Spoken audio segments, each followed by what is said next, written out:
Throw your motherfucking hands. Get 'em high. All right.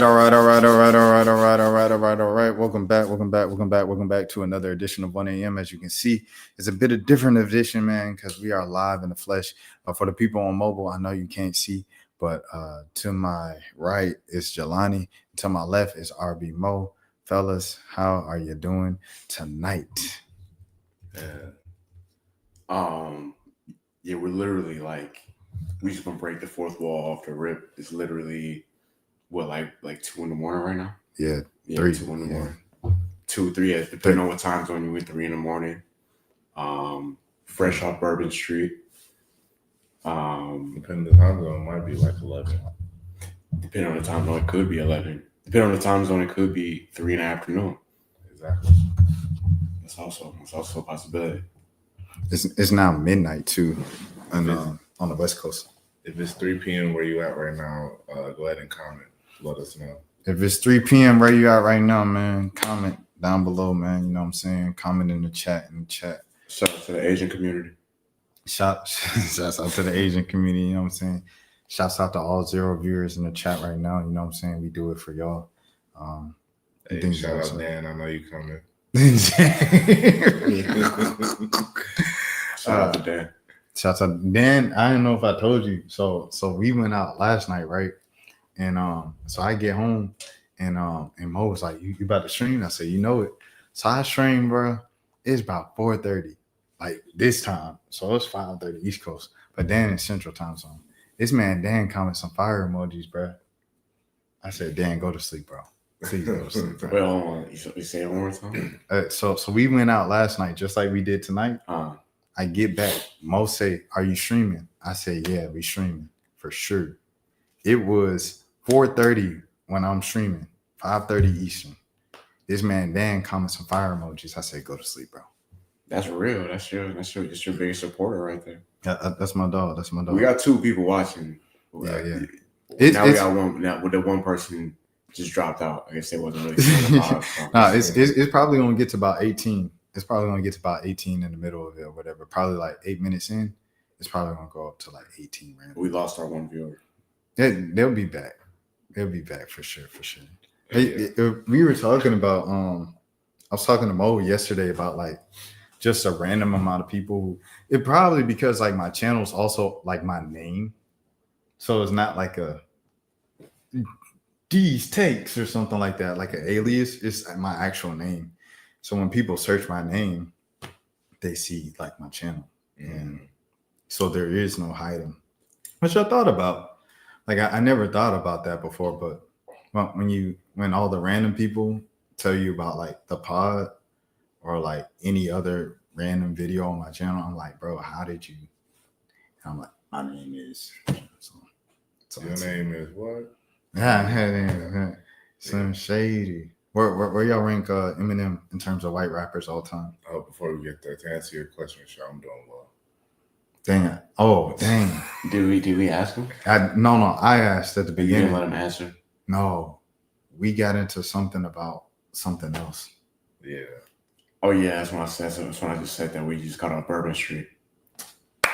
And then we talked about time zones and then Yeah. So Malik. Malik. Damn. See, them scrambled. Hey, bro. shout out Calling him Malik. by the wrong name too. Shout out Malik. Shout out Birds in the Buckets, also on the channel. Wrong show. Yeah, man. But real life, like Jelani said, real life, 3 a.m. If you were just up at 3 a.m., what would the podcast sound like? This is a real example of such. So Atlanta Takeover weekend in New Orleans. Hold on, let me rename this to New Orleans. Atlanta Takeover in New Orleans. Hold on, let me see how you do this. Atlanta Takeover in New Orleans and NOLA. Shout out to the one person watching me do this. You know what I'm saying? Fellas, y'all say something in the meantime. Yeah, Eminem. Oh yeah. He has. Where do we rank Eminem as far as white rappers? No, he said just all time. Oh, all time? Yeah. No, I said white rappers. Oh, you said white He rapper? said white rapper. Okay, my bad. But then he top 5. Top 5 white rappers? That's crazy. He definitely the best white rapper ever. So you put him over Lil Dicky? Yes. I put him over Mac Miller. Oh, I'm not gonna lie though, I like listening to Mac Miller more than Eminem though, for sure. See, that's the thing is like you got to separate like who you're a fan of versus the overall career. Yeah. Because I'm definitely a way bigger Mac Miller fan than I am Eminem fan. But I mean, I think Eminem was like a product of a lot of shock value, and then at the time where I think it was just overall shock value because he was just a white rapper that could rap the way he rapped. But I think Mac Miller, I think conceptually is a better rapper. Like I think like Eminem rhymes a lot of words, but then like the way that like also his diversity, like the way the different bags that Mac can get into. I think like, you know, and metaphors wise, I think, you know, it's hilarious how set up. but yeah, but now I feel like, you know, Mac, like realistically, to my personal opinion, like especially with metaphors and bars and everything, like it's very comparable to Eminem. Like Eminem, I said, like he be snapping, you know, and it's like, you know, where like I'm Nickelodeon and Nickelodeon and Nickelodeon, you know, like how that's whatever he be doing. But then it's like Mac really be like giving you bars, like deep bars. So, and then I said just a wider range of music that he can make. I think Eminem just really, at the time when he came out, it was just such shock with everything he did. And he makes great music still, I like, you know. But I think overall, in my opinion, I would take Mac over Eminem. But yeah, I guess how y'all feel about that? I mean, Eminem is. Oh my bad. So the mobile viewers can see y'all real quick. I bet. This is crazy.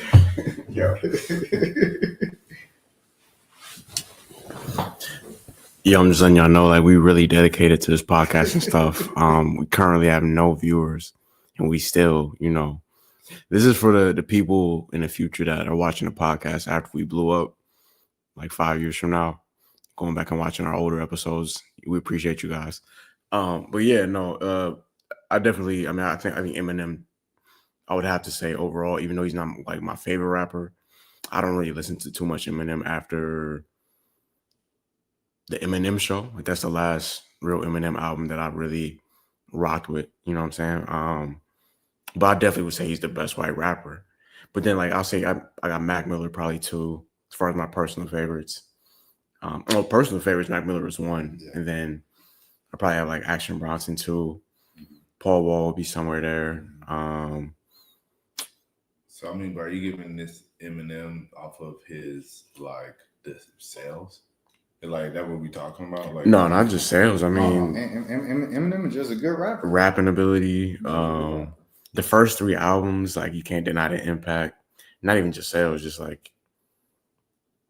impact on pop culture. Like he was the biggest star on earth as like a solo artist for like a good amount of time. So like you got to think about these 2 songs, man. The moon and the moon and the moon and the moon and you better never, like that's like one of the underdog anthems. Yeah, I mean that, and then Not Afraid, like it's like the rehab anthem. I mean, but I'm saying just like lyrical ability, like I think like Mac Miller really gets into a different bag, bro.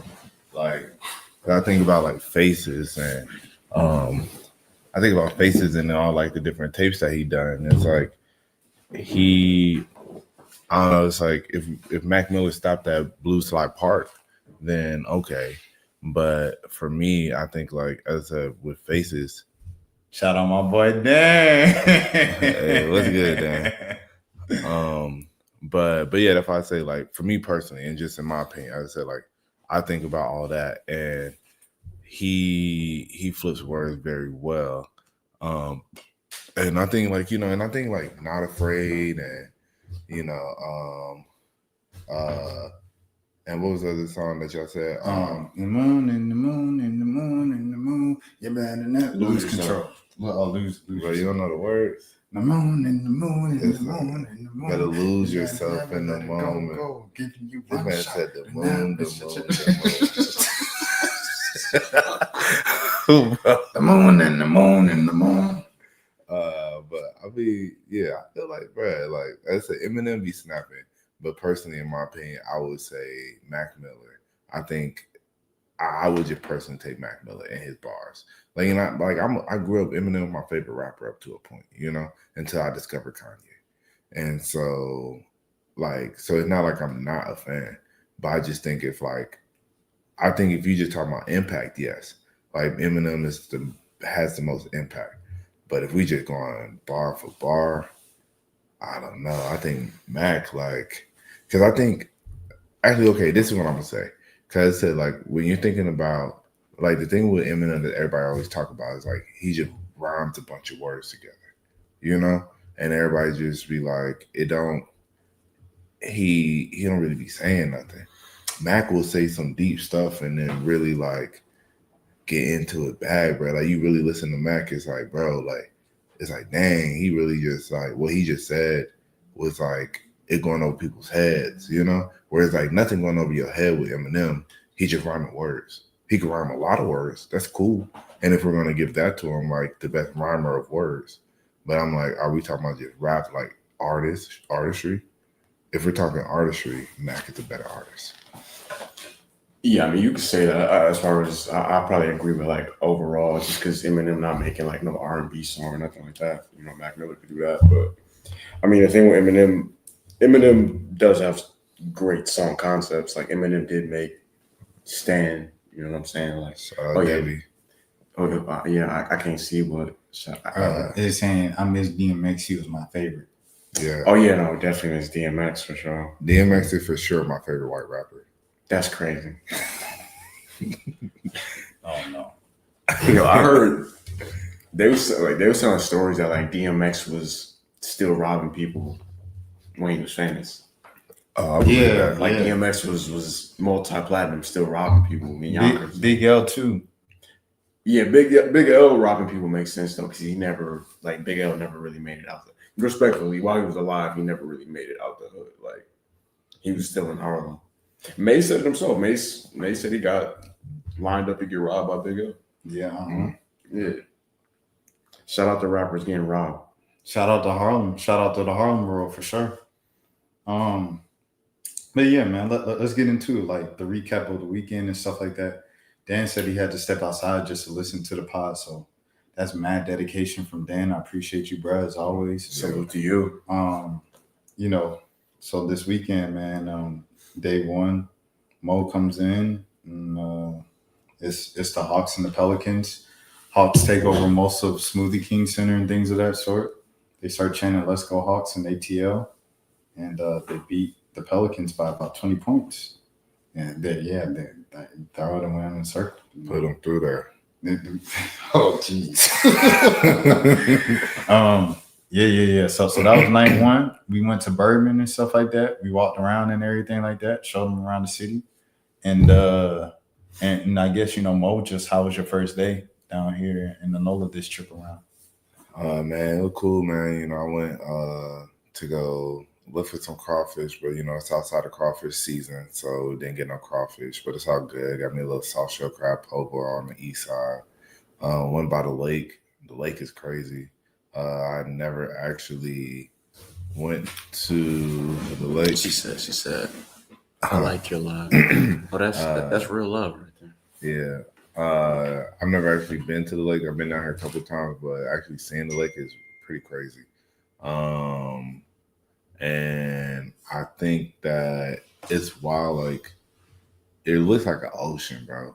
I'm used to the lakes in Georgia, where and all the lakes in Georgia are man-made. So I think that's also the thing that's a big difference. Whereas I can see the other side of the lake.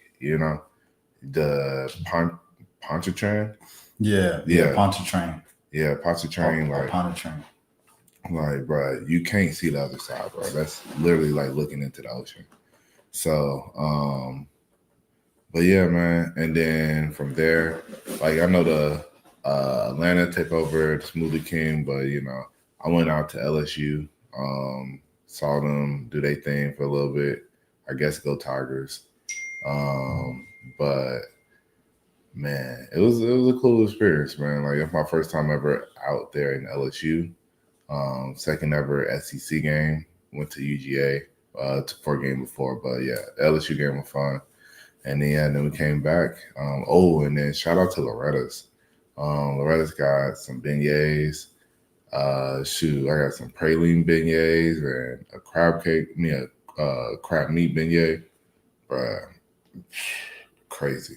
That thing was amazing, bro. I'm not even gonna lie. And then shout out Willie's Chicken Shack. Got me some chicken last night. So, and day one was cool, man. And then we went to Bourbon. Was out there on the vibes. Got a little bit of rest. Then we got up and but I guess kind of got this day started early today. Not really early. I guess we got about like 11, like 10. Yeah, it was like 10. Yeah, but you're sleeping then. Yeah, so then my boy Jelani popped in, and then we went to the Falcons game. It was a vibe, man. Shout out to them Dirty Birds. Who do I think they're gonna beat the Saints? The Falcons.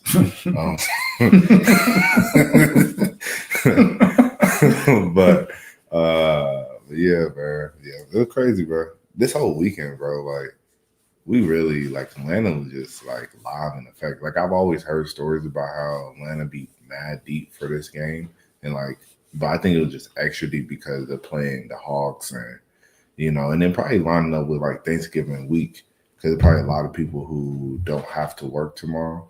So it's just like, yo, let's just go down there, for this weekend.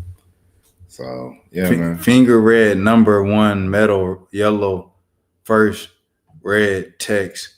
All right. Okay, Debbie. Debbie, you said you liked the live. I appreciated the support. And then you start speaking robot and AI. Yeah, I'm pretty sure that might not be yeah. But this is definitely not a real. The other one, Grace Howe, Bazam, Grace Howe. Hey, Grace. Hey, say something. Don't be talking that BS, man. Cause you finna get kicked like the rest of them. Hey, Dan, you know what to do, Dan. Get him out of here. Yo, listen, we can't be super strict in the comments. Oh yeah. With the low amount of no. We gotta cherish every. Bro, but we can't be. We gotta have some value, bro. Yeah. I had 95 viewers, bro. That like last week or something like that. Mm-hmm. Bro. Yeah, because I was talking about Marjorie Taylor Greene. Oh, I'm sorry, Gracie or Grace. What she said? She said I'll go by. No, I mean you could stay. Just don't be. You know what I'm saying? She said sorry if I bothered y'all. No, we love you, Grace. Oh no, Grace, no. I'm sorry.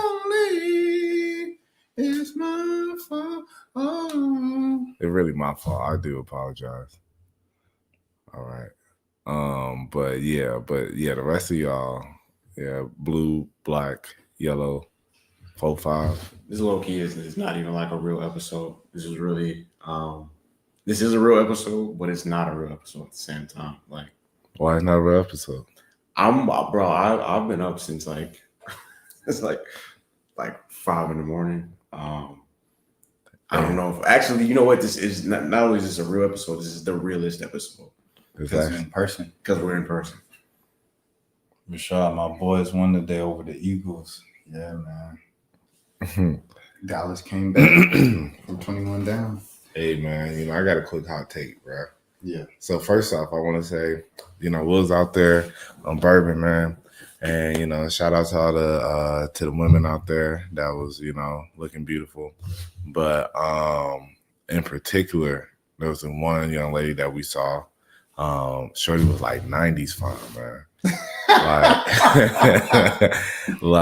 Like she really giving those Sade vibes, I think, Leah reincarnated through her or something, But with that being said, man, it's like something about that natural beauty that you see in a woman. And so my hot take that I've been thinking, I recently just saw a photo, man. I think Solange might be better than Beyonce, bro. That's crazy. I mean, it's not a fair comparison because she's like you said Beyonce look better than Solange. I think Solange look better than. That's not a crazy take. It's not a crazy. I mean, they're both beautiful women, but I mean, it's I don't know. It's too completely different types of people. It's kind of hard for me to. Also, Solange would like try to fight us if she heard us compare to her sister. Are you saying black women are bound to fight? That's crazy. You see how they just throw these stereotypes on you? Shout out to Solange, shout out to Beyonce. Solange be worshiping them little things, them little mini altars. I'm like, I don't know about all that. Little seance, with the little candles and the little candle figures and stuff like that. Mm-hmm. I'm like, the music sounds good though. I like Solange music, but keep me away from all of that incense. I shade baby. Do y'all want me to? I brought a Ouija board in town. You want me to bring it out? Go ahead and pull it out. All right, bet. So, all right, this is a personal thing to share. So I apologize in advance. Okay, someone I know. You want to get the chest so you get your bag? Yeah, we can do that. Shout out to the 10 people in here. I told you, John. You died. I told you. All right. Well, 5 now. So someone I know, they had a loss close to them, and they said, Debbie, I appreciate you so much. You so real. Mo knows his music, though just like Rashad and Jelani. I appreciate that, Dan, as always, bro. That's real love. That real love. So I had this friend. They lost somebody that was close to them. Jelani, please keep turning to the camera. Yeah. So yeah. On it, right? They had a terminal disease, and they said with their sense of humor, they were gonna get a bunch of Luigi boards and sign the Luigi boards like, "Nice knowing you. Let's stay in touch," and give it to each of their friends. The Luigi board? The Ouija board. You said the Luigi board. Yeah, I said the Luigi board. Does it come with like? Are you not allowed to say that word on YouTube? No. I literally was just. Oh, okay. It's 3 a.m. Oh yeah, he's talking about the Luigi boards that that come with like the mushrooms. But yeah. So yeah, that was their idea of like kind of humor or whatever through facing their terminal disease and things of that sort. So yeah, no, that's crazy. But yeah, man. Anyways, back to the ATL takeover. It was really crazy because the first night was, we were both, Mo and I were shocked just on how many people from Atlanta was out there. It was like everybody was out there from Atlanta. Like it was nothing but Falcons hats, Hawks hats, everything like that, and things of that sort. Sorry if I'm late though, fellas. I was in an hour-long stream from a Cowboys podcast. They didn't want me to leave. You're not late. You showed up probably about like 5-10 minutes in. It's cool. It's cool if you're not here right when we spark. It's cool, Dan. I appreciate you. But it was yeah. So it was a lot of Falcons fans. So we were kind of surprised and stuff like that night one. And that was that. So day 2 comes, Jelani comes. We get some food and stuff like that to eat as well. Again, I go to work, they go to the game, and then we meet up again at night. And the Falcons won, so the Falcons fans are feeling good. And it's literally nothing but Atlanta music. Like they playing like Welcome to Atlanta where the players play. They playing Beef It Up. I'm like, yo, this is mad disrespectful. The Falcons fans waving the Falcons flag. But the patrons, they just doing anything they can. Oh, it's just Dan now. They're just doing anything they can to to get us to spend money. So they gonna cater to the Falcons fans because the Falcons fans are the visitors, they're the tourists, and they they spending the most money. So it was just insane for me to see, like in New Orleans, as much as New Orleans claimed to hate Atlanta, like they sure was showing a lot of love to Atlanta tonight. So there's that. Yeah, low key. I mean, I knew it was gonna be a good amount of. I knew it was gonna be a good amount of people from Atlanta in the city. I didn't know it was gonna be like it really like tonight, especially on Bourbon Street, it definitely felt like after a certain point we was in Atlanta. Yeah, I heard way more Atlanta rap music tonight than I heard Louisiana rap music tonight. Yeah. Only got the jig like twice, bro. Yeah. And the Louisiana rap music I heard didn't even get a crazy reaction like that. Like no, the last joint it did. Certain songs did, but like they played like G Shit by Weppy, which is like I mean, that song it should have rang off more than what I thought it was gonna ring off. But no, Atlanta was definitely deep in New Orleans this weekend. Shout out to everybody that made the trip. Just to be like fully transparent, I'm gonna take this one on myself. There were some beautiful women in the club tonight, and my social anxiety took over because I was like too zooted in the moment. So like I didn't shoot my shot. So I'm still like right now in real time, you're witnessing me process uh my failure in the club tonight. So this is why I say this is the realest episode of the show. You're getting it really like raw and uncut right now. It's a post-game interview. Literally. You see, and we just jumped when I started talking about getting my social anxiety in the club, we just jumped up 5 years. Yeah, people they like, YouTube, they enjoy seeing you fail in life. So where do you feel like, you failed, and where do you think you can succeed in the next? I mean, I would say it's like like when you get fired from a job, like it might try to give you like a review of what you did. I would say it's like that. Like it was just I literally was just like, people joke about that on social media. Like, I'm going to the club tonight just to be like, damn, she bad 36 times. That was one of those type of nights tonight. I guess and then you started off on the awkward note with the dap up. That was so this is how my night started out tonight. So met one of his homegirls. We meet her. She's cool. She's a woman of the strap-on persuasion. I'll let you figure that out. We meet one of his homegirls, and then we get ready to go, and I dap her up, but I phone with the dap, and it was like I went for the dap the second time, but she looked at me with judgment when I went for the second dap. It didn't vibe well. So yeah, man. I don't even remember what was the question that I sat down here to talk about. You was really just giving a review of your I say all that to say New Orleans is a great city. I love it. It kind of feels like a more country version of, I'm not gonna say New York, but like just the sense of like everything is open 24/7 type of vibe. So yeah, shout out to New Orleans, man. If we got crazy. I didn't know a lot of this stuff was open this late. Yeah. Because on the Google Maps, like it'll tell you like stuff closed at 11. Right. By the way, for my bad. No, you good. No, I was gonna say to any of the mobile viewers wondering where Rashad is, I am Rashad. I got skin bleaching surgery, so that's why I look like this. But yeah, man. Shout out to New Orleans. I had a good first time out here. For the short time I was out here. Mo, you was getting into your post-game interview bad. Oh yeah, man. I definitely feel like, I know for me personally, man, we could have definitely executed more, man. We saw a lot of openings, man, but we didn't actually like run like the plays that we needed, Yeah. I feel like, it was a lot of as you said, just observing, I feel like we was in coordinator mode. You feel me? Yeah. We need to go into player mode. But it's all good though, I feel like, man, I think for me personally, especially with us leaving, so we leave in like an hour or so, so it's like realistically, there ain't really much opportunity with most people. Hey, who you supporting in the NBA? Who I'm supporting the team that pay me the most money to cover them. Hey, facts. But yeah, so I mean, it's just kind of like I was just out there for like the vibes, you feel me? But definitely, it was fun, man. Overall, I really had a good time. I think, hopping into all the different spots. I really enjoyed, that one spot where it was like, what was that one song?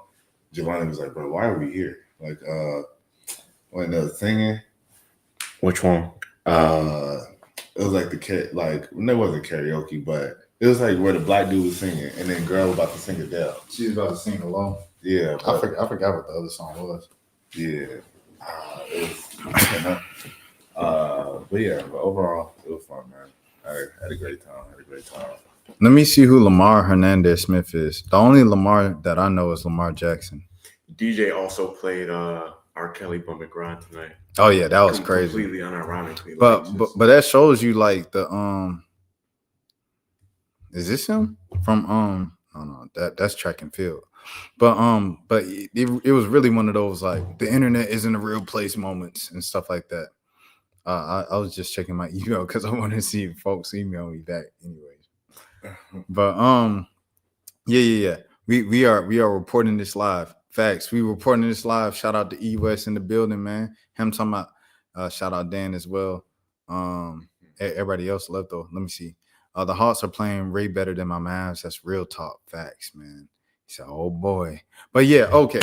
All right, back to the club, man. So and the club scenes and stuff like that. So I'll give my perspective. Really, I take a lot of passive just approaches to the club and things of that sort. I don't really force it. I don't really get too aggressive. If something happens, if it comes to me, it comes. If I just let the game happen to me. I don't really try to force it on offense. Just play the game, because a lot of the times what I realize is like a lot of those folks, you meet them and y'all could become close all for it just to end, and you like, dang, I never knew you from the jump. Like you was a stranger I met and like this or that. I feel like if you meet people in specific type of settings that aren't like nightlife or something like that, I feel like you have a better chance of you know what I'm saying? Mm-hmm.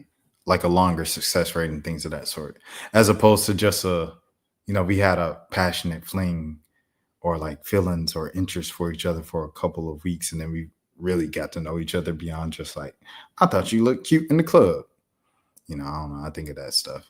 Now we are now at 0 viewers, by the way. So so there's that. I think and that's why I was saying when we were in the club, like I think I'm starting to get to a point where personally, like, and I agree with you, where it's like you meet more genuine connections.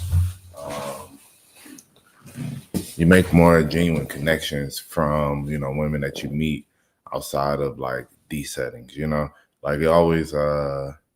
I think there's this one Kanye song that he says where it's just like mean like I can't remember the exact word, but I'll have to think about it later. But regardless, it's like I think meeting girls in these settings are cool, especially when you're younger. But as I'm starting to get older, I'm starting to feel like, bro, like I'd rather meet a girl outside the club and then build that connection, and then we go to the club together. And because I would just rather, I don't know, I'm just like, I'm not in here trying to do all this shooting and you got to buy drinks for like, it's all this courting. The music's loud, so you're like, what do you do? What's your name? Right. And it's like, it's like, I don't mind courting a woman, but it's like, I don't want to do it in the club scene where it's just like me having to buy a drink for you and your friends, and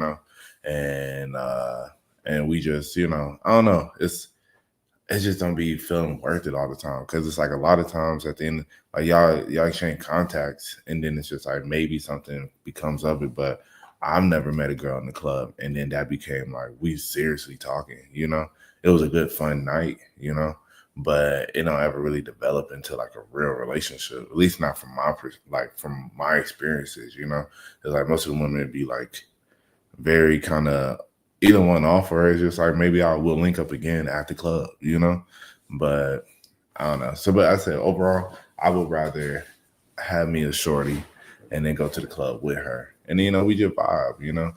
It's like I saw like a couple doing like a little 2-step, in one spot. I'm like, you're not going 2-step with a shorty you just met. That's like a different type of like. Yeah, I mean, if you have I've had a couple nights when that happened, but it's definitely like that's a successful night right there. If you go out with like you don't have your girl with you, and you just go out and you meet a girl and you 2-stepping. Yeah, y'all catch a vibe on some like music video shit. Okay. Yeah, so I guess I ain't never been there. I feel like you're shortchanging yourself. I definitely feel like you met a girl out in a bar and y'all had a. I mean, I ain't never 2-step with her. What do you mean by two? I'm saying like when I say 2-step, I mean like dancing with each other. Like what do you mean? I mean, I'm talking about like it's like darn near synchronized choreography. Okay. Yeah, like Rashad, you saw what I'm talking about with the couple. Yeah, it was like choreography. I mean, but they were stepping though. Yeah, like they were doing a line dance. They were like, yeah. Oh, okay. Yeah, that's what I'm saying. Like they're literally like 2-stepping. like you know, I didn't like you know, you definitely a little shorty, you know, y'all start you know catching a little vibe. I'm saying like yeah, like really in there on some like you know, we in our like cookout vibes in the middle of the dance floor. I get what you're saying. Okay. Yeah, but that's what I'm saying. You know, that should be looking cool, man. I mean, but like, is that I don't know. I feel like catching a twerk can be romantic, possibly. Nah, it can be. Maybe If like you a throwing beautiful that moment. shit. Yeah, exactly. Yeah, I mean, I there was definitely like I'm not even gonna lie to you. There was like a 5%, a 5% part of me that thought about going to the strip club tonight. Like just I might have like a couple ones and change left on me. I'm just thinking like I could go in here, see how much a lap dance costs. My boy came out, Wolf walking down Burberry. Out. He was like, I think I'm gonna go and throw a quick 20 and then kind of check the temperature on it. Look, see how we'll feel about it. Yeah. Oh yeah, I definitely thought about it for sure. I was definitely thinking about like just to get a quick lap because it was right there. That was the thing I liked most about the Bourbon Street. It was just like the strip clubs. That absolutely. Yeah, no. You was about to say it in such a like more eloquent way. Yeah. The establishments and the access to the stuff. Oh yeah, the entertainment nightlife. No, everything was there. Like, that was a dope. But I definitely thought about at one point like I could just go in here, come back out. Right. Yeah, Rashad, you gonna talk about how you almost saved somebody today? All right, so okay. All right, so then what happened though? All right, so we walked past this place, and it's this young girl like out with her legs out and stuff like that, that's standing in the front door, like just staring into your soul to get you to come in and stuff like that. She like really locking eyes with every single man that's walking by. So what happened last night? I looked at her. I said, "Dang, she looked kind of sad." And Mo agreed. He said, "Man, is she all right?" I said, "Dang, like, are we complicit if we don't go back and just ask her if she all right?" Look like she might have been a victim of the T word. Yeah. And then so he said, man, if you ask her if she all right, she gonna say like, "I'll be better if you spent 20 to get inside." And then I was like, "Oh yeah, you're right." So okay. Dang, we lost the 2 viewers again. So so anyways, we come back tonight and we see the same young girl out in front of the club doing the same little staring to your eyes joint.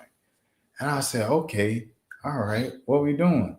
So then I was talking to Jelani and Mo. I said, bro, I'm gonna go back and talk to this girl and ask her if she's all right. Jelani was like, are you sure you want to do that? Mo was like, go ahead and do it.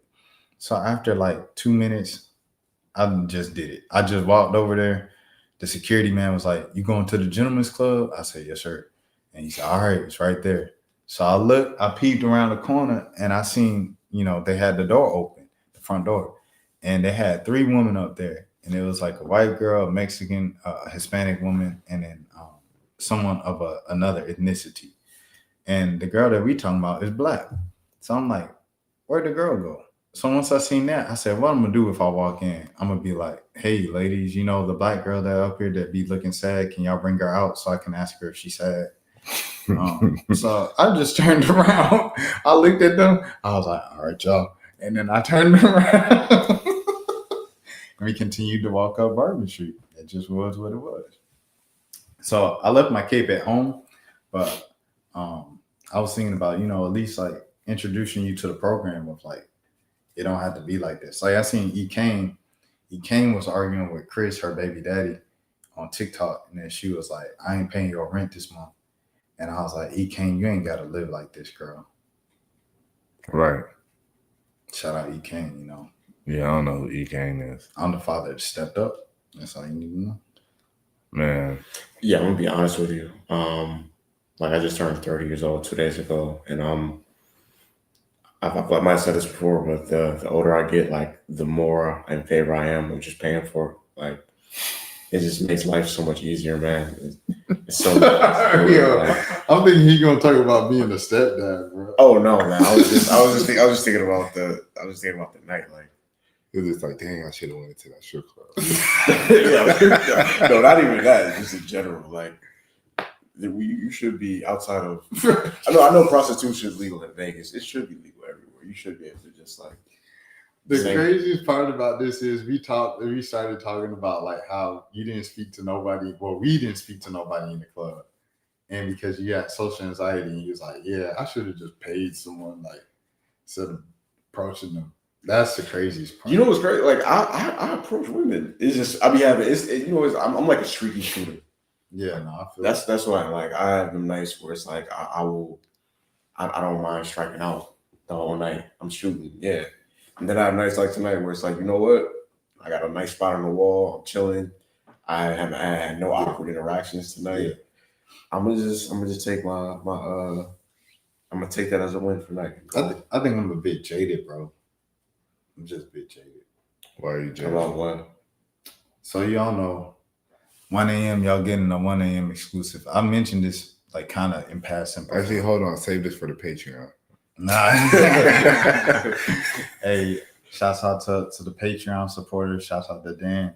I want Patreon subscriber. But yeah. Yeah, man. So the thing is, like last year, you know, I don't really go out to clubs and stuff like that, you know, except for events and everything like that. But I do go out to concerts. I go out to concerts. I've been listening, you know, all the music stuff. That's my outside. So I'm at the Tyler Creator pop-up last year in Atlanta when he released Chromacopia. First time he performed Chromacopia live, period. Shouts out everybody there. So I'm interviewing folks and stuff like that. And I might not have used all the interviews. So don't go back to this and look, oh, is he talking about her? Is he talking about her? No. So I interviewed one of the people and we was talking and I got their number. I get everybody's number after I interview them so I could send them the video, the story, whatever afterwards so they could see it for themselves. So I took the video and I sent it to them. And, you know, most people just say they like it. They say, appreciate that, bro. Nice meeting you. And they move on. This person, you know, we just end up sending stuff about Chromacopia casually, stuff about Tyler casually. And we worked our way up to like somehow being friends. And then like it got deep. And then like I moved and then I came back for my birthday. And then she took me out for my birthday and paid. And that's when I really was like, she was tall too. And she liked sports. And I was like, man.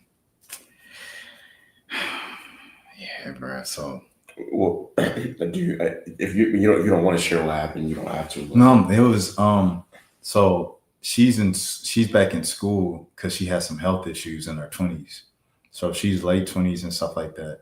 This is a lot of info. I hope she don't see this because I'm definitely, but I'm blocked anyway. F it. So yeah. So she's back in school, like in her late 20s right now, and then she found out like from meeting her counselor. She thought she had 2 more years of school. She got 8 more years because she needed to get like a master's or something like that for her field to like get a good paying job or whatever. So she was like, I found out I had to be in school 8 more years. You're already 30. You're already well into your career and looking to settle down. And I just can't offer that to you, Rashad. You're a good person though.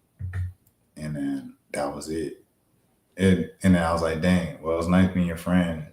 And then they was like, no, don't think you're getting off the hook that easily. Like, we got to talk about the Super Bowl tonight because they're an Eagles fan, right? So we talked about the Super Bowl, and then literally that was it. Like after the Super Bowl, they never texted me back, and that's when they told me like, yo, no, they didn't even tell me that. But yeah, that's what happened, bro. That's what happened, and. I told a joke about Beyonce tickets.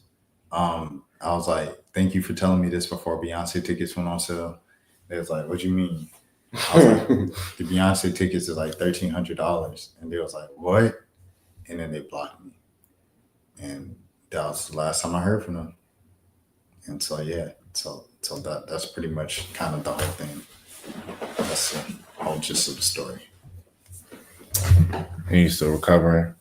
It was just like, that was the first time I really liked someone in a long time. And I met that person from outside. So it was like all outside people. Because you got to think, that ain't like my first rodeo or nothing like that. Because I used to be on the road all the time in my old job. So it was like, I'll probably fall in love for a night or two with everybody in every single, you know what I'm saying? In every city. just like me. You know, it was, you know, I fell in, yeah, you know, I fell in love in Houston, fell in love in Vegas, fell in love in, you know, Cleveland, you know what I mean, DC and all that. So Sound like a Rod Wave song. yeah. But yeah, you know, like just being on the road, like I was active, you know, outside, whatever the case might be, right? And so that's nothing new to me. It was just like it's not many times where like the older I get, I just really, really like someone. Like the times are farther few in between now. It's like I have a lot of like passionate kind of girlfriend for the night, girlfriend for the weekend thing, but a girl that I genuinely, and you know, girls a lot of time they ask like, well, what makes a guy have genuine interest? I don't know. It just happens. Like some people just can, you know, our interests line up and stuff like that. And I just fall for them. But I think it was because like this happened in a vulnerable place, like the Tyler Creator concert, places that I go to and stuff like that. Now I'm just like, I stay to myself, bro. I don't stay to myself. That's a lie. Because mostly I'd be stopping random people and talking to them and stuff like that on the street. But I don't know. I don't know.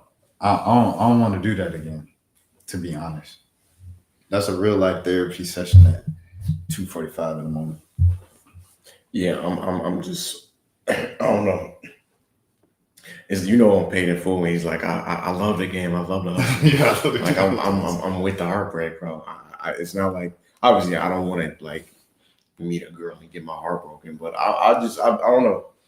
It don't be like, I think because I've had it happen, it's just like when it does happen, it's not like, it's more of like I compare it to like riding a roller coaster. Like you enjoy the thrill of it. Like it's like, oh cool. Like we had like a cool 6 to 8 week little thing. It faded away. Now when I listen to certain sad songs, I'm gonna think about you. You've left your mark on my life. You know what I'm saying? So yeah, shout out to this episode is you know, it got dark like out of nowhere. Man, I don't think it's dark, bro. I think this is like real conversation to have. You know, I think, and like for me personally, I think it's interesting, like the perspective of that. Like I think with Rashad, like I feel similar with like when I go out now. I feel like I've had so many fleeting relationships that it's just like I am personally at a point where I would rather be in something more serious, because I feel like it just don't be, I don't know, it just don't really be feeling the same. It don't mean nothing no more, bro. When you get so many numbers, bro, that's what you were saying. You get so many numbers. You get the number. Okay, I talked to the girl. I got the number. Whoop de doo. Like whoop de doo. Exactly. You all text. It's small talk. Y'all don't really know each other, so it's just awkward until y'all find something that y'all do like. Then you might go out again. Then the vibes more than likely don't even be there for real. Like meeting women in other places, I don't know why. It just tends to work better for me. Like, go ahead, Mom. I was gonna say, you know, and I get the joy of like loving the game of it as well, because it's like I like interacting with different, especially women. You know, like I really do genuinely enjoy women and just like talking with them and like getting to know different women, different perspectives, and like stuff like that.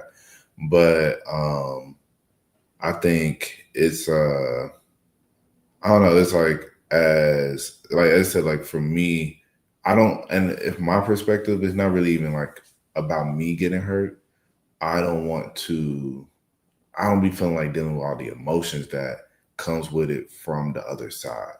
And I feel like at times, like you be talking to, like for me, like I'll talk to a woman and then they start getting like emotionally attached and like I know I'm not mentally there. So then it's just kind of like, and I'll be like, but I hate to hurt people, you know? So it's like I'm not looking to be the bad guy here. Like I don't, and then so I end up trying to cater and nurture that, like their feelings longer than I need to. And then it makes it even harder for me to like rip it off, because now it's just like for them, it's like, dang, like, you know, like you were nice the whole time, you know? It'd be different. I was just like like have no emotions. Like I'm gonna still treat you right, you know. So, but I said like I get both perspectives, you know, because it's like like the love of the game, the love of like getting to know people and different women and everything. But then it'd be like, I don't know. You after a while, you're kind of like, man, this doesn't. I don't know. Maybe it's just because you know we 30 now, we getting old, bro. Like we're not old, we still young. We young in turn. You feel me? No, being 30 is it's like being the oldest young person in the club. Yeah. Right. That's really what being 30 is. That's a great way You're to still put it. young. You just the oldest version of a young person. I say actually probably 35 is like the oldest you could be and still say that you're young. Once you get to be low key 40, honestly.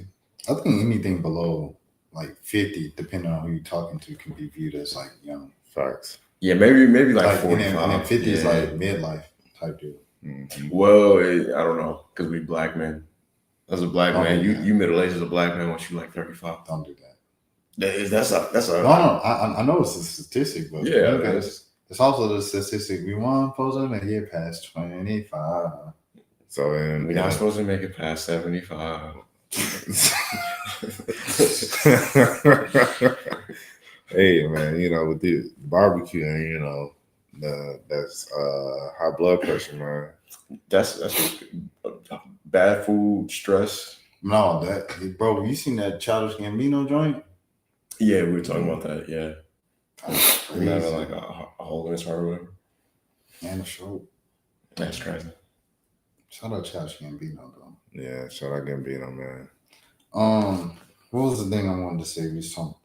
It's ironic. I said all of that because the last time I even had interest in anybody, like a stranger or something, was at a concert. Met them at a concert.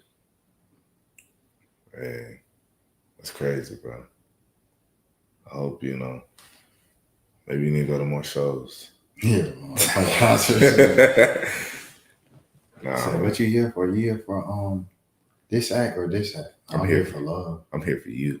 Oh, yeah, no, facts. I'm here for you. That's smooth. Mm-hmm. That's kind of weird. I'm here for Tyler.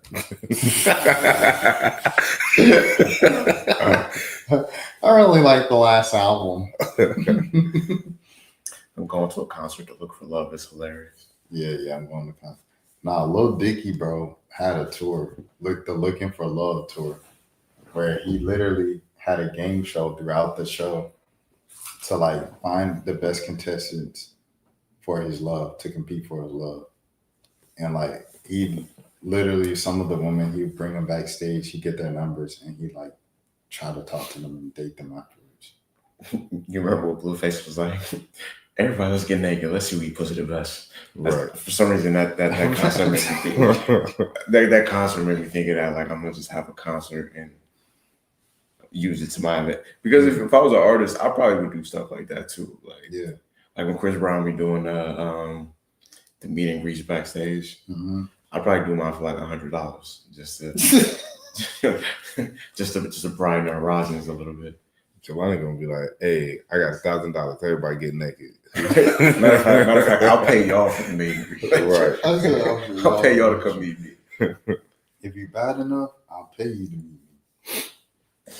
Well, you know, I do. We kind of on the talk of, you know, I guess deeper notes. And I asked Rashad this, you know, when I first got here. So I'm actually, Jelani, do you feel like you suffered seasonal depression? I wouldn't say it's seasonal. It's every day. No, I'm joking. Yeah, no, it literally is every day. No, it's not even joking. Yeah, it's not seasonal. I would say that I start to think about like, okay, I might have had certain things happen to me at a certain time of year, and I remember like, okay, this happened during this time of year or whatever. But like, I wouldn't say I have seasonal depression. No, I do know. I know of people, like even relatives, that for sure have it. Like when they get around a certain time of year, they get reminded of certain stuff. Mm-hmm. And yeah, it affects them. But for me personally, I wouldn't say no. It's just regular, like regular branded depression. Right. Yo, this man, Rashad was ordering some vegan food. Jelani said, "Hey, do they have regular people food too?" Yeah, I swear I did not mean to say it like that because I was actually eating vegan food and like it, but like, yeah, I didn't mean to say it like that. It sounded crazy. As soon as I said it, I was like, why'd you say it like that? Which I was just gonna let it slide. So he was like, yeah, they got but man, talking about season of pressure, it's interesting hearing people talk about that, how they go through that. And like, a lot of times because of the fall and then like, the daylight savings and everything, and because it gets I missed the comments. because Is that Kanye? Oh, Tustin Mafi, bro, you are the funniest person I've ever seen in my life, dog. Thank you so much, bro. All right, continue. Somebody said that? Yeah, they said it's that Kanye. Is that? Oh, well, it actually says it's that Kanye. I think he's saying you look like Kanye. Who Kanye? I think he's saying you might be saying you look like Tustin, who's Kanye? I'm not even in. I'm saying Mo. Oh, Mo, yeah, because Mo on the mobile. He on the mobile. He coming there down. Yeah, I was saying this is gonna be a funny episode to go look back on because. I mean, I get with the concept for the mobile viewers of us. So like when we watch the YouTube video and we see all of us, it's just gonna be up there. But yeah, like the whole seasonal depression thing is a very interesting concept. Like I don't personally think I suffered. I know I don't suffer because it's like I don't. Honestly, like I've been thinking, I get a lot of joyous memories when it comes to this time of year. Like I think back on like when I was a kid. Like I'd be looking at like the trees, like, and then like the leaves on the ground and everything.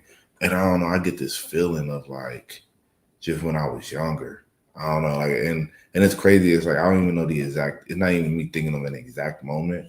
I just think of the feeling that I had when I was a kid, and going through like the holidays and stuff. And so, and I don't know, I've always get that way like this time of year. So I definitely don't suffer seasonal depression. But I get it, where especially with it getting darker earlier. A lot of people, like, me and Rashad was talking about this, how because it's darker earlier, you feel like you have less time in your day to do things. Mm-hmm. And if you don't get everything that you want done in a day, that can lead to depression as well, because it's like, you feel like you feel. Exactly, even though it's like you technically got the same time, but it's just now it's darker. But, well, I mean, actually, you don't technically have the same time, because it's like maybe you wanted to go for a run, unless you white, you go run anytime. But yeah, but I don't know. It's all interesting, bro. But I'm glad you don't suffer from seasonal depression. But as far as the normal, if you ever need to talk, we're here. Oh, it's one of those things where it's like you ever heard the phrase like you trying to patch up a bullet hole with a Band-Aid? Like it just is what it is at this point. I know what it is. I know what the problem is just. Have you tried therapy? Yeah, it's not bad. I'm not opposed to it. It's cool. Okay. It's just after a certain point, it just feels like therapy kind of feels like after a certain point, it's like if somebody, like it's like if somebody shot you and then they sent the doctor just to ask you like, yo, what's wrong? But they not like actually doing no surgery on you. They just ask you like, yo, so how does it feel right now to be shot? Like, how does that bullet wound? You bring up a good point of like, I feel that's the thing with a lot of therapists that I don't really like all the time. I think some just are, and I had a therapist sure to tell me, it's just like, yo, like, I'm not the type of therapist that's gonna be sitting here being like super critical of you. Like, they're kind of, some of them are just like, I'm here to listen, which some people need, Mm-hmm. Some 100%. people just need somebody to listen. Personally, for me, like out of a therapist, like my current therapist, she's cool. Like, and I do rock with her, but I do be feeling like sometimes I'm like I don't even know, bro. Like sometimes she be just like I think you're just doing so well, like blah blah. And I'll be like, bruh, like like I want to hear more like critique. You feel me? Like, cause I want to really become the best possible version of myself. And for me to do that is just like, you just affirming me at times doesn't really help me the way that I really want to be helped. I think like, and as I said, like some therapists, they are just comfortable with just being an ear to listen and then, but not really diving deep, and like really being like, all right, I think this is where you're actually wrong here. And you like, these are things I think you need to work on. And, just being like, I don't know, like really trying to like help that person become the best possible version of themselves, as opposed to just like you unpacking and it's just constantly just only unpacking. It's like, let's unpack and put it away. You get what I'm saying? I don't know if that metaphor actually. I get what you're saying. Yeah. But let's unpack and then pack it back up and then tape it and then put it away. Yeah, So, but as I said, like I think that's the biggest thing where a lot of people feel like therapy doesn't really work for them because a lot of therapists don't do that. As I said, they just sit there to listen. And then it's just like, all right, maybe after the first couple of sessions, it's like, cool, I'm glad you listened. But now I just told you all my trauma and all my pain. Mm-hmm. And now you're just like, you're not like when something I'm having repeated, like behaviors or something, it's like realistically a good therapist can be like, I think maybe, have you ever thought about maybe you're doing this because of X, Y, and Z that happened to you when you're 5 years old? Mm-hmm. Remember that story that you told me, Mm-hmm. And then you'd be like, wow, I never thought about that. Like I had on Rory and Mal, mm-hmm. they had Miss Pat on there. Mm-hmm. And on that episode, she was able to point out, like, just by looking at Rory, like, because she's been abused in her life. Mm-hmm. So she was able to look at Rory and be like, who touched you? Mm-hmm. And, it was funny, but it was just like, she was like, for real, like, I can tell, like just the way that you blinking and everything, I can tell, like, something's happened to you mm-hmm. before. And then, he was just like, it was, as I said, it was funny, but it was real, where it was like really unpacking some stuff. And then and then she said, like, do you feel like your love for Black women came from because like all the people who abused you, like especially the women, were white? Mm-hmm. And he was like, I never thought about that. Like every time that I was abused, I did, like, it was typically a Black woman that was there to care for me. Mm-hmm. And it's like stuff like that. That's how you really heal, Mm-hmm. But like these therapists, they just sit here and get paid like to just listen, like, okay, I heard you. Like, mm-hmm. but it's just like, you're not really like going back and like drawing, like, because you probably have so many different clients, it's just like, you're just another person to them a lot of times, I mean, to an extent, but yeah, I think that's just one of the issues with therapy right now. Like, I think I do recommend a lot of people getting into it, but it's like really finding a good therapist. And that's on my sister. When I first decided to want to get into therapy, like, she was like, yeah, like, don't feel bad with wanting to leave your therapist and find one that works for you. Mm-hmm. So, I recommend that to anybody that's listening right now, even if it's only you, Dan, if you need therapy, bro, find the right one. But, dang, gone. Well, dang. If, anybody out there that's listening. Anybody on a replay. Right. Yeah. No, but for real though, yeah, like really take the time to find the person that can help you. Cause it's like, I think it's like, if I have an issue with my mouth, I'm not gonna go to the optometrist. Mm-hmm. It's like, yeah, they're a doctor technically, so they can hear you, but it's just like, you can't really fix what I got going on. You work on ours. I got a problem with my mouth. So yeah, man. Yeah, shoot. Well, oh no, my bad. I was trying to read that. I wanted to just say this because someone actually responded to my comment on that Denver thing. Shout out to Denver from back home and stuff. Yeah, shout out Denver. And they asked what you mean accountability, and I haven't responded back to Ariel Diaz. I'll respond back to you. But accountability, like, no one's coming to save. I'm sorry. I ain't even giving no context. This is some extreme hyper stuff. So in my hometown, they're doing someone is curating a local mixtape in my hometown, and they're naming the songs after streets. in my hometown and stuff like that. So it's a few artists and stuff like that. It's a collab tape, a bunch of artists on there. And someone said the reaction of the announcement of this mixtape is exactly why our community, our hometown will never progress, because no one supports. The support sucks back home. And it was a lot of people there, including people on the tape that are like, facts, speaking facts, this and that. And I was just like, at what point, because like we 30, so a lot of our peers are 30, 31, 32. It's like, at what point in life are you like, yo, I'm the only one who is responsible for my success and how far I go. It is not my environment. It's not the people around me. It's not who's listening to me and who's bumping me and stuff like that. I shouldn't feel obligated to listen to your music because I went to high school with you. Like that. Like I was in high school 13, 20, 25? I was in high school 13, 12 years ago.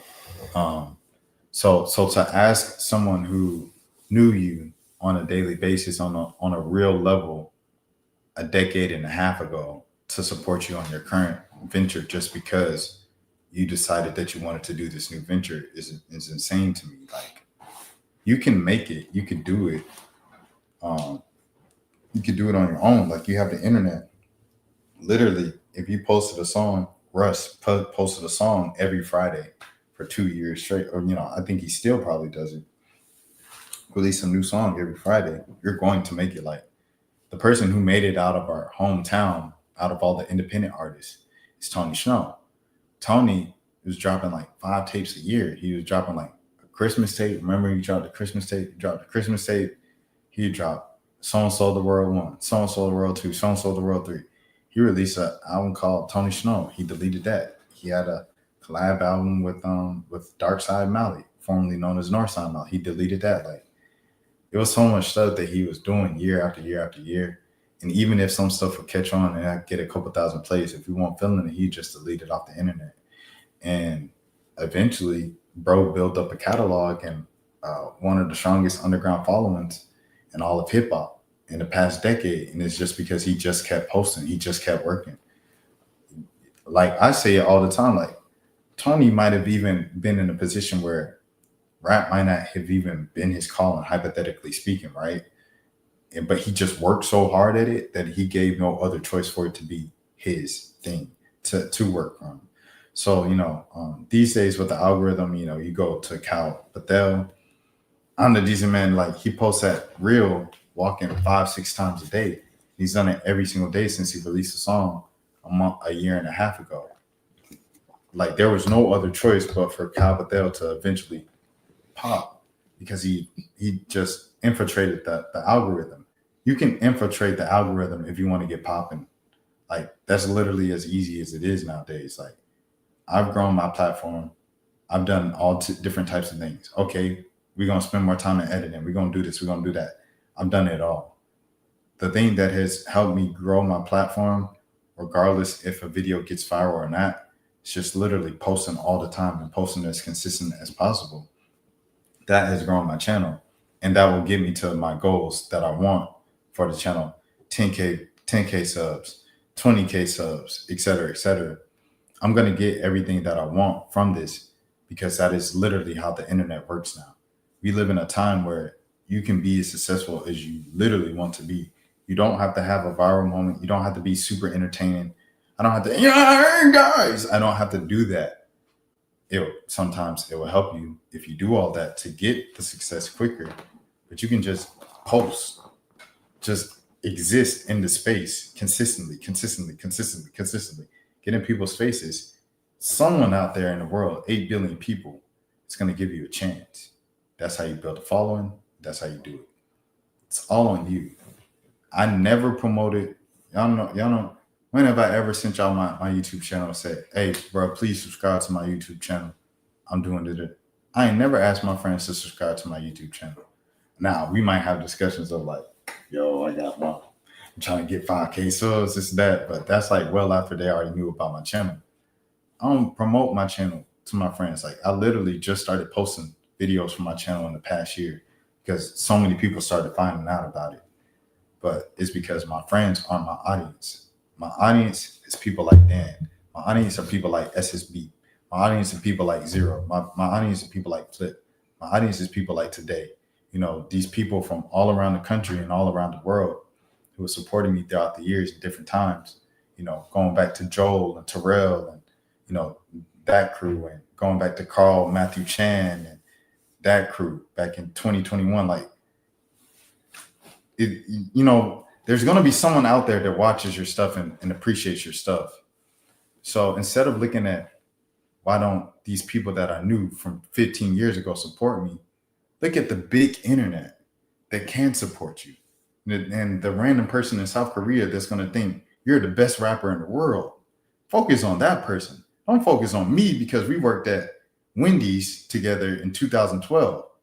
Because my mind done been past Wendy's. We got bills. That was 5 jobs away from me, bro. So that's what I'm saying when I say accountability. And that's my rant with the whole hometown support thing. I just think it's an antiquated excuse, and it's a lame excuse. And you need to go to work. We all got to go to work at some point. So there's no way around the work. You got to work. It's no easy money. You got to work for everything. So yeah. Got a family to feed. Yeah, I mean, I'm in favor of like people not having or like not putting age limits as far as like the stuff they like. I feel like if you're 40 years old and you still want to rap and you haven't made it yet, you should keep doing it. But like he said, you can't expect people, especially people, it's just people that you came up with that y'all don't even have a relationship like that no more. Y'all just Facebook friends, or they follow you on Instagram or Twitter or whatever. You can't expect those people just to be retweeting all your stuff or liking all your stuff or listening to you or even pressing play on your stuff. You know what I'm saying? Because we talking about people that you're just friends with. That like sometimes your own family or like your close friends might not want to listen to your stuff when you put it out. And it ain't because they don't like you or don't support you. It's just everybody got their own stuff going on. It's only 24 hours in a day. So I might not, everybody I know that raps or everybody I know that does whatever, I might not get to listen to all that or check all that out. So yeah, you just got to be realistic about having expectations for people checking your stuff out. Yeah, no, I definitely agree. You know, you just gotta, consistency is key. And the only time that you ever lose is when you give up and when you quit.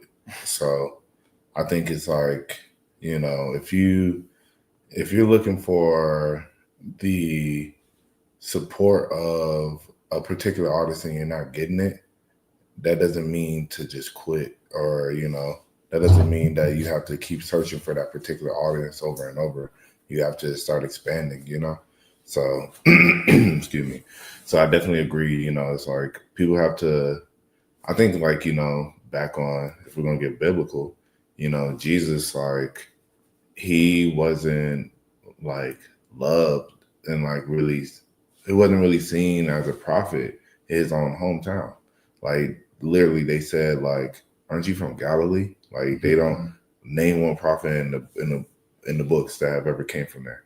And so they didn't rock with him the way that everybody else did. And I think that's just like a message to everybody, you know? Mm-hmm. Sometimes it's like, because people also are going to be different when people they know you, you know? Mm-hmm. It's like they're going to see things from a different perspective when they hear your music, when they see you are promoting things and all that, because they're not going to see you in that light. They're going to still see you in math class, like at 10 a.m., you know, like on like back when y'all were 16. You feel me? So it's going to be hard for people to make that adjustment to see you in a different light, as opposed to other people who never met you on that personal level, that you're going to see you for who you present, you know? Like, I'm sure there are plenty of people that look at Bossman D-Lo and think like, man, like, I don't know, it was funny, Ben Don had a good skit about that, and he used Bossman D-Lo, where it's just like, man, this dude, you know, X, Y, and Z, he wasn't really like that, you know, this, that, and the other, but it's like, I don't care what he used to be like, this is who he is now, he Big Zal. No, you know? people definitely will like they'll see somebody they went to school with doing something, like, and then they'll be like, yo, Yo, I knew him back when he was broke. Like, I mean, like, what is the point of saying that? Like, that don't, like, me being broke in 2012 don't got nothing to do with if I'm doing well for myself right now. Exactly, Yeah. man. So, yeah, man. You know, if you ain't getting support in the places that you're looking for, then go look for it in somewhere else. And nobody owes you nothing, bro. Facts. Like that's the biggest thing here. Like nobody don't owe you a thing. And I know people say like, yeah, okay, all right. I think common human decency. I think we should expect that from some people. And everything like that. Sometimes it happens, sometimes it doesn't. But we don't owe you that. Like nobody don't owe you. Like, bro. I thought you were about to bring up a comment from Good Music. I was like, what he do? No. we went to school together, remember? My cousin do music. Can she get an interview? What? Just because we went to now I might do it if I got time and I got an interview slot and everything like that. So, close my son get fed. But I don't know. I'm rambling. I'm ready to end the pod. Fellas, let the people know. What a smooth ending to Yeah. Like, hey, last thing, I want to ask y'all. Would y'all date a girl who's an influencer? Yeah. But I mean, like, so not only just like while you're on the date, she taking my pictures. Like, you just walk into the crib and she just like. You got to think. I'm in media, so like, I don't think I'm the person to ask. I mean, like, you just wouldn't care. You'd be like, okay, how are you doing your thing? If she doing this in the crib, she getting money for it. Now I ain't gonna lie. The thing that I would be hesitant on is if she get her views from this and all her TikToks is like, we ain't doing that. She wearing yoga pants and the thing, and then she can't do a bikini haul. She can't do a bikini try on for the gram. I mean, you could do that before I meet you, 100%. And I'm like, dang, you got my attention. Let's date. But like after we date, that's gonna get to me, bro. But so like you wouldn't care that like let's say y'all on a date, and then it's just like literally like you ready to dig into your food. No, don't touch that yet. I gotta. It used to get to me, but I get it now because like I be recording my food. Yeah, I mean, because I pay for the food, but if I record it and I post it, I write it off on my taxes. Right. So I like write off almost every single meal now because I record everything. I swear I didn't know that was a thing. Mm-hmm. So I mean, it's always a deeper reason beyond stuff. Like people in the comments be like, "What's the point of this?" And this? I was like, "You wouldn't get it because you're not a boss." Shout out to Dame Dash. You're not a boss. Pause. Pause. Yeah, I mean, I get that to an extent. I mean, because I think like you can say with the food that can be a write off, but then it's just like when we walk out the door, you gotta walk out a certain way.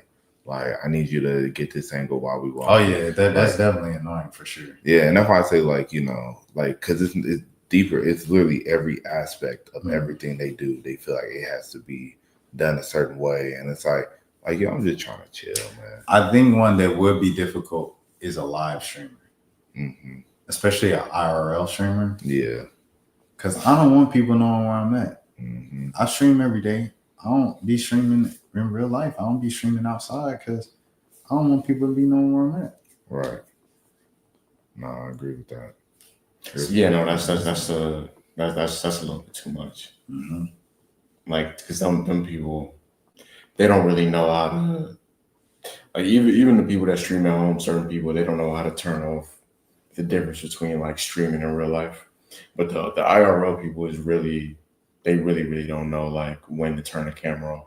I've seen a video of it was like a streamer, it was like a popular streamer, like he was on stream and somebody was having a seizure in the background. Oh, Max. Yeah, somebody was having a seizure in the back, and they just kept the stream going. Yeah, just casually. Somebody's having a whole seizure. Nobody thought like maybe we should pause this, take a quick. But we've just been so desensitized to not to get off topic, but just everybody having cameras and stuff like that. So yeah, I could definitely understand not wanting to date a streamer at all. Yeah, I couldn't do it. A content creator, I could do it for sure. Depending on what type of content. I've talked to OnlyFans girls before. Yeah, I mean, talking to and like actually being in a relationship with a girl that does OF, it's like, Yeah, it's a little bit different. yeah. I don't know if I can do a full. I mean, I definitely talk to one, but I don't know if I can do. I might not be that secure yet. Yeah, no. I've talked to them. I've talked to some before. I think like for me, I think of like the influencer women who like you just gonna be like chilling on the couch and then they just come up, all right, babe. So I want you like and you're doing like stupid stuff, you know. I've had that before, you know what I'm saying, but because like I said, I'm in media, so it's like a lot of that stuff I get. I've had that before. I think the most annoying part is really just like the angles of cameras of taking pictures. Like just get a picture of me and you think it's just an easy thing, 1, 2, 3, and they're like, no, the angle, I'm like, all right. Yeah, that's a lot. That's a lot. That's the most annoying part to me. But even throughout that, I'll still put up with that. Yeah. So I wouldn't want the influencers like you know they want to do like the little couple like influence stuff and it's like where they want to do like little jokes and like pranks and stuff all the time and or like you know stuff that be obviously fake, you know, stuff like that. I'm like nah. Yeah, no, that's. Yeah, pranks is too much. Like, but that's the majority of like the couple. Yeah, like, babe, I'm breaking up with you. I was just about to say the fake breakup pranks. Yeah, stop it, bro. Or the fake caught cheating pranks. Yeah. What would you do? Or, the guy he just came up to me and said that he wanted my number and that my boyfriend was a bitch ass nigga. Who? Where? And he said he got a gun. Oh, let me get my gun. Hey, wait. It's a video. And they gotta take the dumbass thumbnail. I didn't see that big old Canon camera on the dashboard of the car with the red button flashing on top of it. Right. Right, exactly. Like, yo, people are crazy, man. The internet is really like warped. Me too, myself included, is like really warped us forever. You know, my favorite, some of my favorite videos to watch when people go up to random people in like grocery stores and be like, "Hey, can you record me?" And then, why are you recording me? Well, no, not that one, but like where it's just like, but it was just like, "Hey, can you record me?" And then they just start doing like random like, and it's just like, and especially like you go to older people and older people just sitting there just like, you know, they go sit there and record it, but you can tell they looking like, what is going on? No, I hate because I'll be watching dance videos, bro. And not no twerk video. I mean dance, like actual, like just jigging and, you know, all the little twerking and dancing too, bro. Okay. It's interpretive. I watch dancing x twerking. Dancing. Tom twerking? Non-twerking. Tom twerking, so super twerking. Okay, here we go. Non-twerking dancing videos, right? Right. Stuff like Hit Them Folks, whatever, back in the days. Cool. Yeah. So, in all the dance videos now, it's like, don't nobody do it at home no more. Like, they all do them in public. Yeah. And, like, sometimes to be looking cool, like, to do it in Times Square because it's a different background in your kitchen. I get it. Salute to the creativity. Other times, it's just like, I'm in someone's shot every single time I walk somewhere. Like, you know what I'm saying? Like, when we went to BT Experience in LA, every other person had their camera out on the tripod. So I'm in the back of their shot. I'm in the back of their shot. And you know, when you be looking and you screenshot it or someone take the photo and they like, look at them hating in the background, this and that. It's like, what if they were just looking like, oh, camera? Right, exactly. Yeah. Yeah, no, people, that's another funny thing when people just like, you gotta take like you said, like, we take a picture of somebody in the background and he's just like, just chilling, looking off in the distance and like, yo, the haters is not fucking. Like, bro, that person don't even know that you exist. Like, you caught them off guard, man. Come on, dog. Yeah, they definitely looking like, is like that a camera? Yeah, exactly. Yeah. Probably just looking at the flash, like, oh, okay. Yeah, flash, shoot, facts. Yeah. It would be the same as them dudes that like they approach the girls and then they had the big ass camera out with the bright light. Bro, no, I ain't gonna lie. We was talking about women being annoying as influencers. The dudes that walk on the sidewalks with the Ray-Ban glasses. Oh yeah. What's your name? My name Riz 101. You coming home? Smash or pass. What's your Instagram though? That is the worst line of men ever, bro. And they talking about, oh, men don't approach us no more.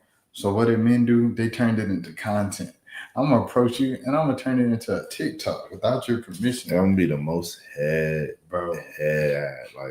Possible. They be like, what's your name? Oh, Thick. Your name Thick? No, my name's, say like Christina or Sabrina. Yeah. But you say your name so you rock with younger dudes? How young we talking? And this is the one that you know is paid, because like a woman, if she not interested, she gonna stop the conversation right there. Right. Just keep pushing. And I don't know, it's just stupid, bro. It's stupid. I feel like it's teetering harassment. It's just whack. No, fact. We gotta stop that. Yeah. All right. Well, y'all boys gotta go. It's 3:35. Yeah. I gotta wake up. Yeah.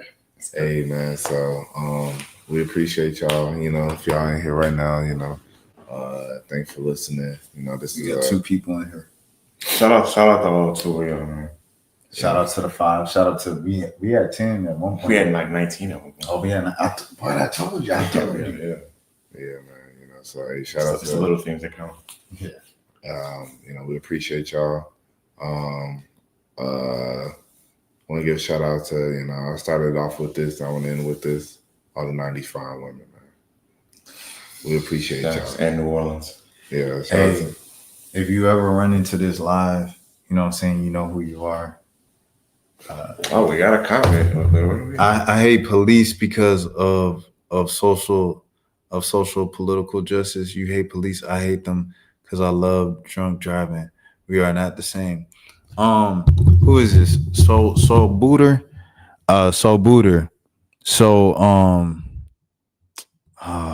Okay. You wanted attention. I gave you attention. You left the live after you left a comment. I want to say, first of all, you are so clever. This was such a hilarious comment. And you know what I'm saying, just keep doing your thing. Just keep commenting on the stuff. It's great engagement. Keep watching my videos and my content. Yeah, and just keep making jokes about black people losing their lives at the hand of police who get away with it because they're policemen.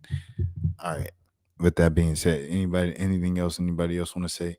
Justice for B Green, justice for Jimmy Atchison. Shouts out to everybody back home in the A. Shouts out to all the people who was grieving the losses of their family members due to police people who think they are above the law, because they've gotten away with it historically in this country of America and beyond, internationally and stuff like that. That's a whole nother story for a whole nother day. We was having a good night, and then So Botter decided to come in here and make a joke about police brutality and the loss of black lives. So yeah, y'all go ahead, y'all sign off and stuff like that, all y'all other shout outs. But you see why I can't IRL stream. Well, was it were they joking about no, so people see like yeah, don't reply to that. Just go ahead and hide it. Leave that alone. But yeah, I was about to, I don't know, because now I just feel like it took a twist. I was gonna say, if you had on a bandana tonight on Bourbon Street.